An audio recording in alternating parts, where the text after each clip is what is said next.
Hi guys, it's Baby Peach and we're back again with more Magical Diary. So we ended the last game with our boy, but no friends. Unfortunately, our yearbook was very, very sad. But the dance was happy. So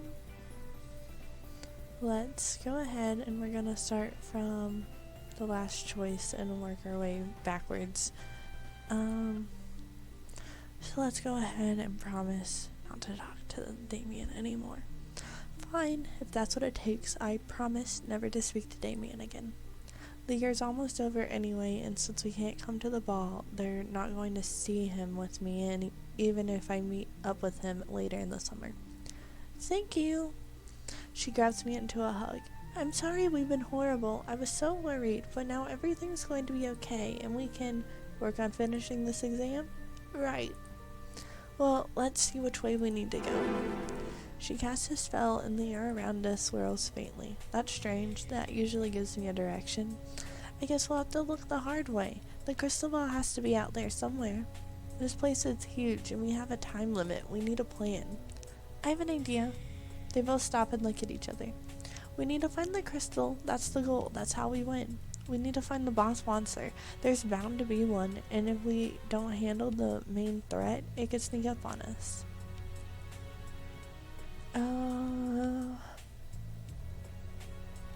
I agree with Ellen, but I guess we should do another save.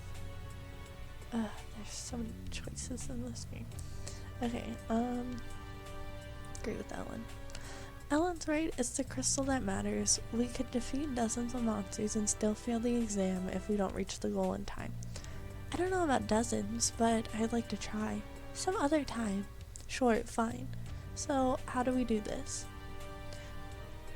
We don't know how big this place is, but it's obviously pretty big, and there's a time limit, so I think the trick here is going to be figuring out how to search most efficiently.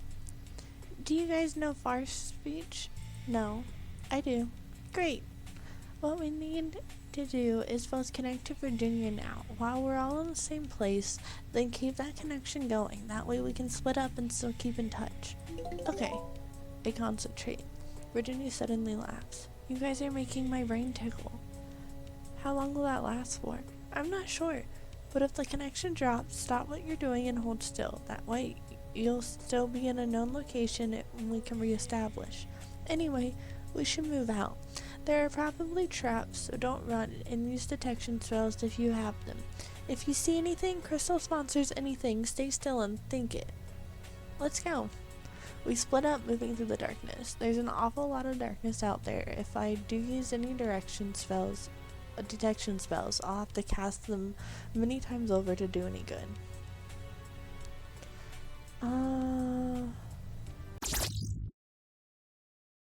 Allows the caster to see through illusions.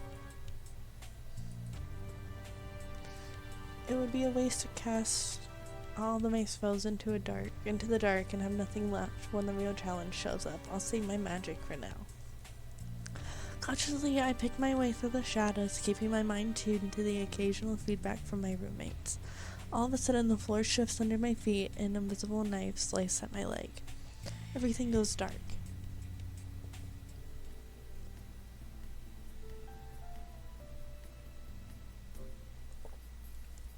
Wait, are you oh my gosh.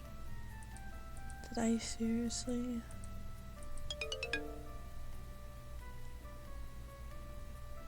Okay, hold on guys. I'm reloading that. Okay, let's check charms. Hunting for enchantments works surprisingly well with this big open space. Any spell would almost have to be on the floors, and knowing where to look makes it easier to catch a reaction that might otherwise be too far away. I spot several enchanted tiles and dodge around them with no problems. After a while, the mental connection between me and Virginia appears to fade and finally snaps. Luckily, I'm able to cast the Farspeak spell again and carry on. We each creep around comparing notes on what we're seeing, and long last, we strike pay dirt. There's a strong magical signature in one direction, which must be the crystal we're looking for. Unfortunately, there is also a group of monsters in the near vicinity. We can go around them, but if we get to the crystal, they'll probably notice us. Ellen insists that violence is not the best answer, but there are too many of them to teleport them away. Someone will have to act as a lure and get them to leave the crystal alone. And naturally, since I'm the best runner, the job of bait falls to me. My job is to find the monsters and get just close enough for them to notice me, and then run like a rabbit. When I get far enough away, Ellen will teleport me. Of course, that sounds a lot easier as a plan than when I've actually got Shadow snapping at my heels. I'm pretty fast, but so are they, and I might need to slow down so the teleport can grab me safely. One of them manages to slash me with his claws. Hurry up, Ellen! Finally, I feel the teleportation take hold. Are you okay? I'm fine. So this is it? It looks magical, alright. How do we make it work? I don't know. She said we should put our energy into it. Look, there are little indentations around the edge. I think we put our hands there. Virginia steps closer and touches the rim of the pedestal. Energy sparkles to life within the crystal. My turn now. I put my hand on the pedestal, but nothing happens. I don't have enough magic left to power it. Wait, I have an idea. I sacrifice some of my health to refuel my magical energy, then touch the crystal again. I feel a strange rushing sensation as power flows out of me and into the crystal. Finally, Ellen approaches the crystal. When she touches it, it throbs with light. Did we do it? The familiar sense of teleportation watches over us. Yes, guys, we finally got a freaking exam done right. We find ourselves standing in the sign line on the main quad. Congratulations, all of you. You have successfully completed your freshman year. That will be 5 merits to each of you. Now go and relax. You have a dance coming up to enjoy. We did it. We're done. Whoop whoop.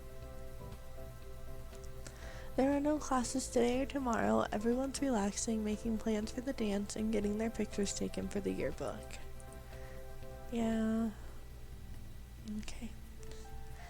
This is the last day. After the dance, my parents will come and take me home. I don't have a date for the dance, but that doesn't mean I can't go. I'll find some way to entertain myself. So now I need to get ready. Let's go in the party dress.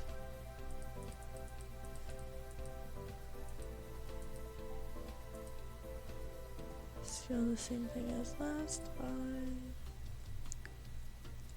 In the evening, I arrive at the freshly decorated gym.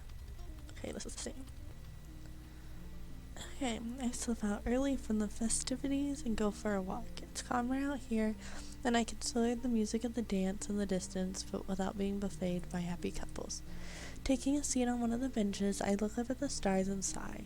Why couldn't things have been different? Peachy? I turned to find someone unexpected standing there. Oh my goodness. I had almost forgotten I promised my roommates that I'd never speak to him again. I wasn't even thinking about it, but it seems like my lips remember more than my mind does. It's actually hard to talk. I need to take a deep breath and clear my throat and try again. Why does it feel so difficult? Oh no! Did we make like a magic?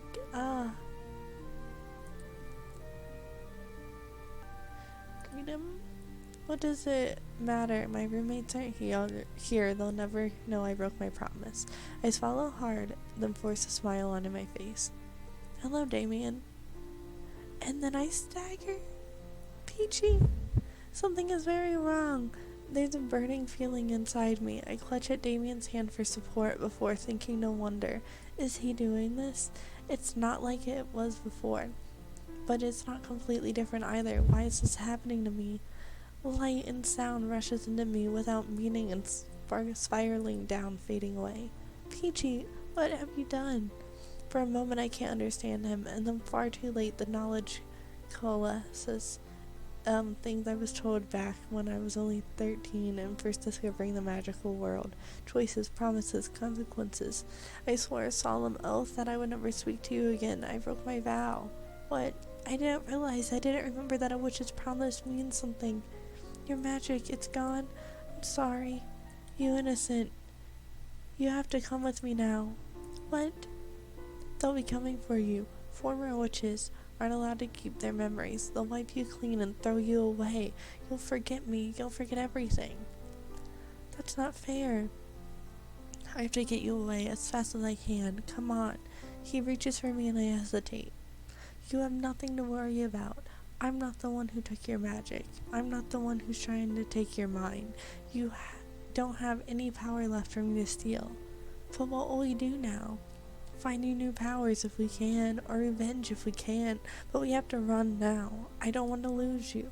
Without hesitation, I put my hand in his. Choose the man who loves me, who threw away his life for me, or choose to be brainwashed and abandoned. Easy call. Take me away. Oh my goodness. Peachy Aika was never reported missing. Her parents made vague references. Tribute earned Walking Darkness. References to her being away at boarding school when they remembered her at all. Her classmates, on the other hand, believed that she had returned home, abandoning her magic like many wild seeds before her. But Petunia Postum knew differently. There were dark forces on the move and dangers lurking for the unwary, and now Peachy was one of them. Her magic was gone, but with the help of her demon lover, she might still manage to take it back. She might yet have her revenge. What an ending. Guys, that was really wild. Okay, hold on. Let's go ahead and see what happens and if we run away. Swear solemn oath, and I'm not sure I should break it now. And what is he doing here anyway? There are supposed to be wards keeping him out. Maybe this is a trap. I shake my head at Damien without a word and run back to safety of the dance. Ah. I'll write a letter to Damien later. For tonight, I'll dance with my fellow students. And so the school year came to the end. We were freshmen no longer. Over the summer, we would look back at our yearbooks and remember the friends we had made while thinking about the adventures still to come. There's a lot of magic out there waiting. Okay. Zero marriage, romance Damien, future career cultist, most likely to pick up hot food without gloves. I only got 2 this time. Thanks for being a great roommate. I hope next year turns out better for you, Ellen. See you next year, Minnie. Looks like I stayed in the horse hall though. That time. Oh my gosh. Okay. What an end. So let's see. That was the Refuse I Promised one. So we'll be doing this, figuring out what will happen over here next. So, but those are some interesting endings. We'll get some more endings in the next video. I'm excited to see what all we have. I hope you enjoyed those ones. Which one was your favorite so far? Okay, well, see you in the next part. Bye.